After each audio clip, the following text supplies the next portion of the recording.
نحمده ونصلي ونسلم على رسوله الكريم أما بعد فأعوذ بالله من الشيطان الرجيم بسم الله الرحمن الرحيم يا أيها الذين آمنوا إن تطيعوا الذين كفروا يردوكم على أعقابكم فتنقلبوا خاسرين بل الله مولاكم وهو خير الناصرين سنلقي في قلوب الذين كفروا الرعب بما أشركوا بالله ما لم ينزل به سلطانا ومأواهم النار وبئس مثوى الظالمين صدق اللہ العظیم۔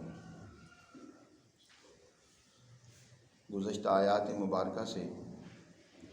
غزوہ احد کے ضمن میں مسلمان جماعت کو اہم اصول اور ضابطے جنگی حوالے سے وہ تعلیم فرمائی جا رہی ہیں۔ دین اسلام ہر شعبہ کے حوالے سے مکمل رہنمائی، قانون اور ضابطے دیتا ہے، اور دین اسلام کی تشکیل کے حوالے سے سب سے پہلی جماعت جو اس کا پریکٹیکل ثابت ہوئی ہے وہ جناب رسول اللہ صلی اللہ علیہ وسلم کی ذات گرامی اور آپ پر ایمان لانے والی جماعت ہے۔ اس جماعت نے عملاً در حقیقت شریعت مطہرہ، اس کے قوانین اور ضابطے عملاً ان کو سر انجام دے کر امت کے لیے تا قیامت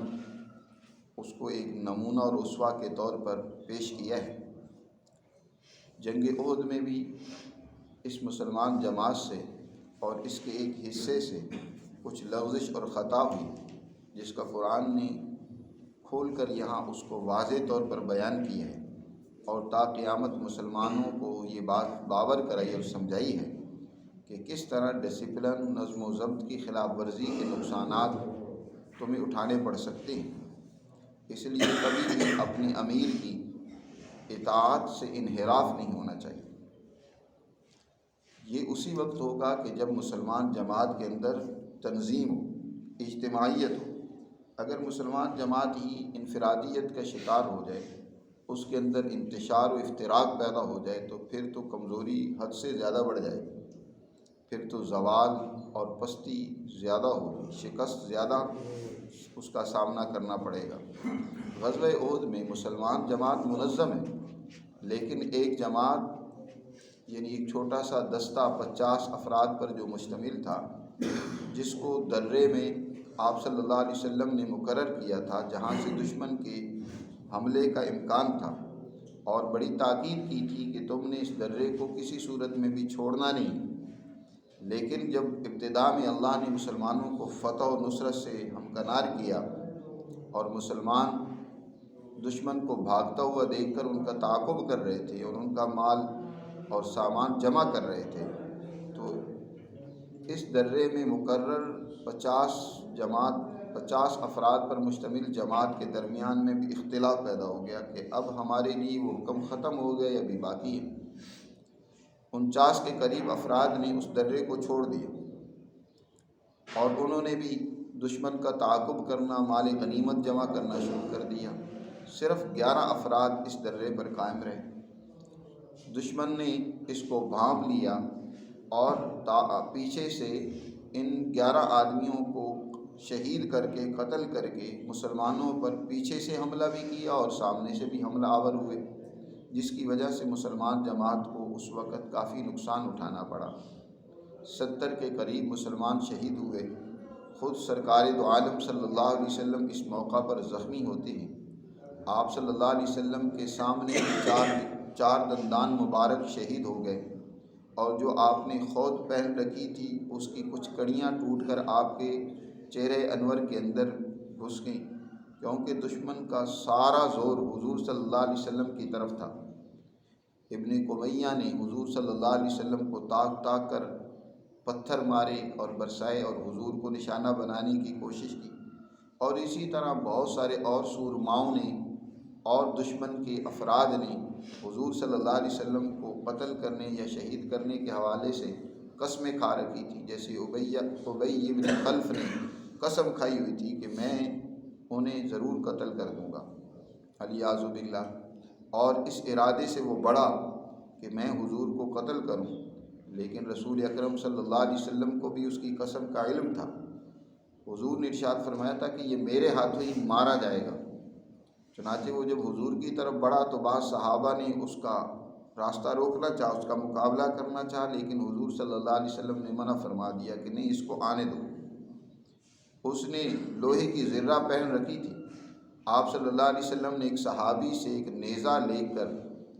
اس کی پورے لوہے کی زرہ کے اندر چہرہ ڈھپا ہوا تھا، صرف ایک پیشانی اور آنکھوں کے درمیان تھوڑی جگہ نظر آ رہی تھی۔ آپ نے تاک کر اس کو وار کیا،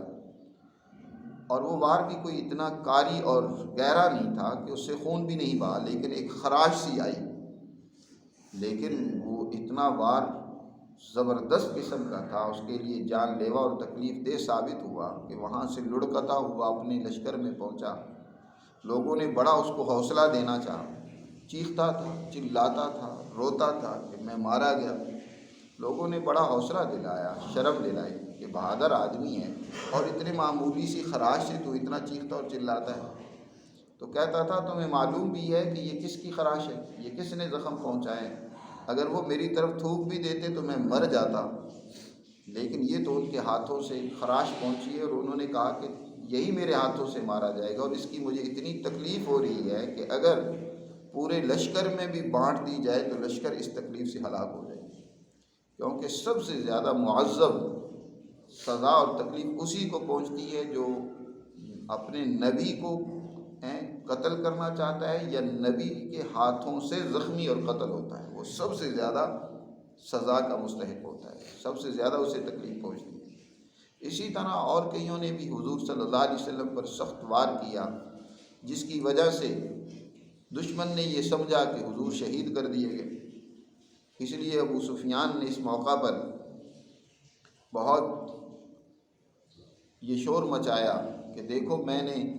محمد کو قتل کر دیا، ابو بکر کو قتل کر دیا، عمر کو قتل کر دیا، کیا ان میں سے کوئی ہے موجود؟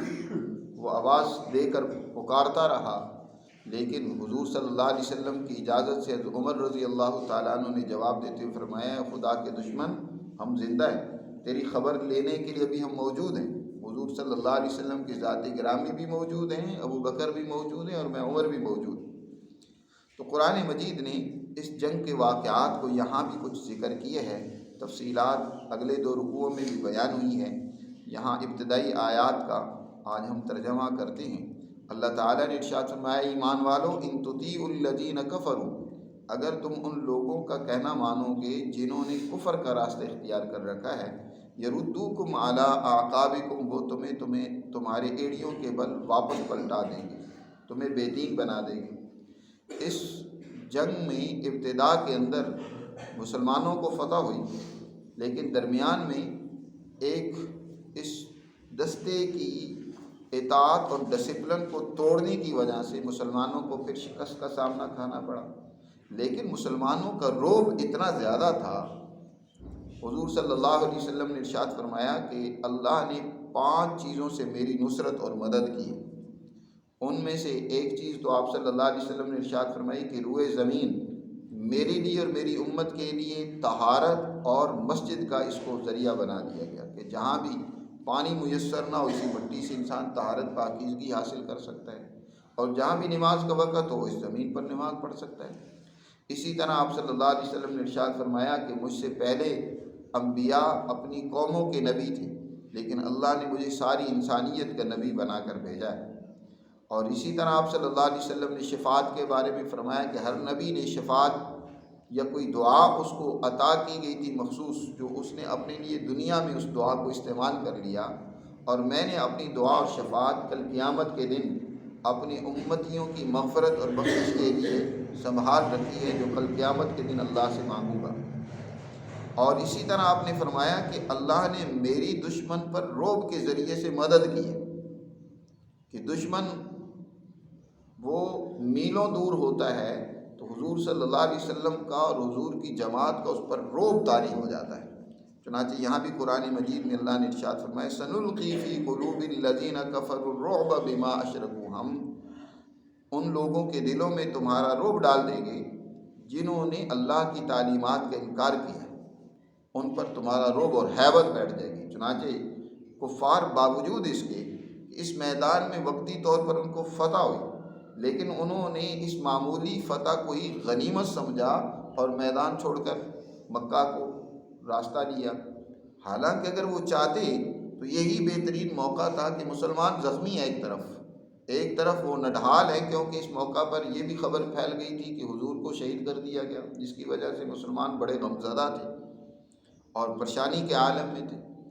مدینہ بالکل خالی تھا، وہاں کے جتنے مسلمان مجاہدین اور لڑنے والے افراد تھے وہ میدان میں موجود تھے، تو یہ یہاں سے پلٹ کر مدینہ پر بھی حملہ کر سکتے تھے، لیکن ان کو جرت نہیں ہوئی، یا مسلمانوں کا اور نقصان کر سکتے تھے، لیکن ان کو اس کی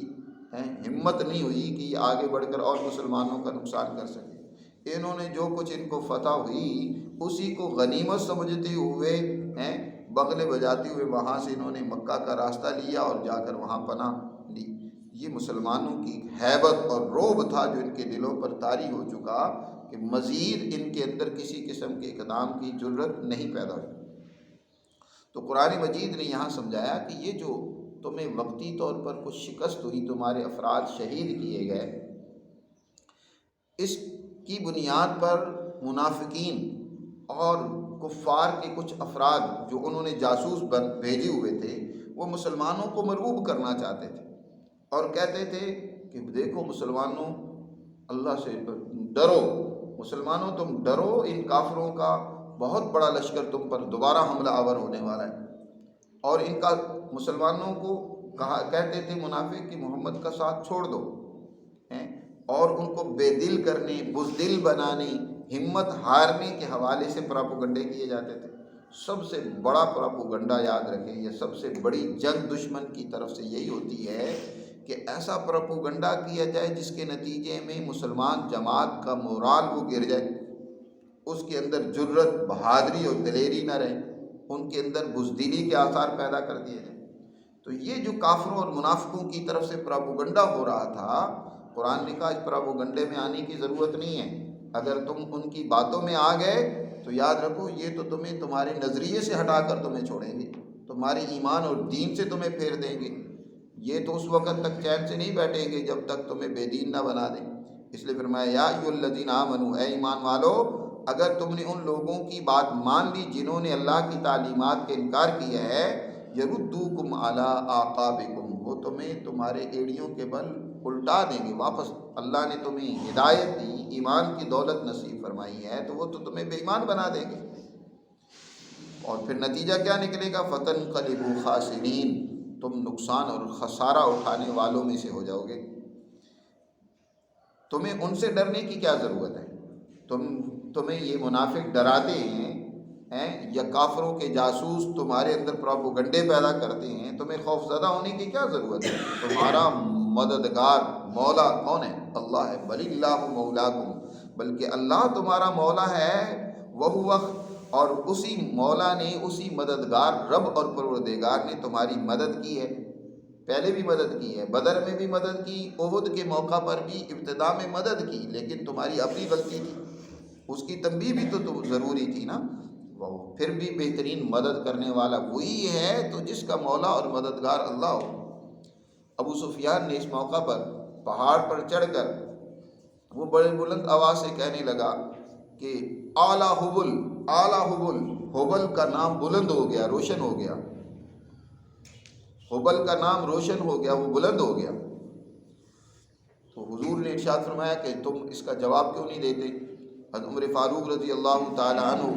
نے جواب دیتے ہوئے فرمایا اللہ مولانا یا اعلی اللہ عز وجل، اللہ کا نام ہی بلند اور برتر ہے۔ اور وہ کہنے لگا کہ ہمارے لیے لنا عزا ولا عزا لکم، ہمارا جو ہے نا مددگار عزا ہے، تمہارا کوئی عزا نہیں ہے، تمہارے پاس کوئی عزا معبود نہیں ہے۔